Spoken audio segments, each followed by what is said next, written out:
சொந்தங்களே, எப்பயும் போல தான் வேலைக்கு போய்ட்டு வந்தேன். வந்து கொஞ்ச நேரம் ரெஸ்ட் எடுத்துகிட்டு சாயந்தரம் கொஞ்சமாக சாப்பிட இருந்தேன்.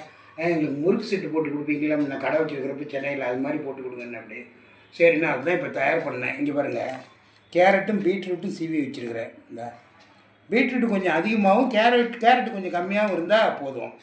இப்போ இதுக்கு உப்பு போட்டு பிசைஞ்சு வச்சுருக்கிறேன்னா இப்போ என்ன பண்ணணும், ஒரு முறுக்கு எடுக்கிறோம். இங்கே பாருங்கள், தக்காளி, புளி, கொஞ்சோண்டு புளி, வெங்காயம்,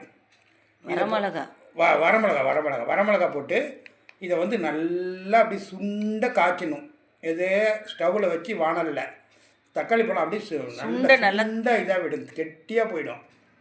கெட்டியாக போனதுக்கப்புறம் இதை இறக்கி வச்சு 6 வாட்டி மிக்சியில் போட்டு இதை ஒரு திருப்பிக்கணும். இது பாருங்கள், அவ்வளோதான். இப்படி திருப்பிட்டோமா, இன்னொரு முறுக்கு எடுக்கிறோம்.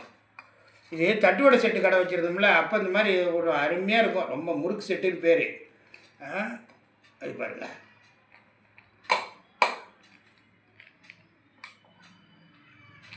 இது வந்து அங்கே நல்லா இது ஓடும். இது வந்து எங்கள் வீட்லேயும் ரொம்ப எல்லாம் விரும்பி சாப்பிடுவாங்க. இப்போ பாருங்கள், இந்த இது கட் பண்ணி வச்சுருக்கோம்ல, பீட்ரூட் கேரட்டு இதை எடுத்து நல்லா இப்படி வச்சுக்கிட்டோம். இப்படி வச்சுக்கிட்டோமா, ஓகே. இப்படி வச்சுக்கிட்டோம். பாருங்கள், வெங்காயம், இந்த வெங்காயத்தை சுற்றி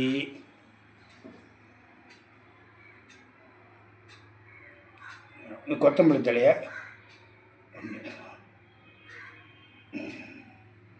எலுமிச்சம்பழத்தை வந்து லைட்டாக சும்மா ஒரு சொட்டு அப்படி விட்டுறோம். இந்த முறுக்கு ஏற்கனவே மசாலா தடவி வச்சுக்கிறோமா, அந்த முறுக்கு எடுத்து அது மேலே வச்சிட்றோம். வச்சு இப்படி கடித்து சாப்பிட்றதுங்க. இப்படி கடித்து சாப்பிட்றது, இதுதான் முறுக்கு செட்டு.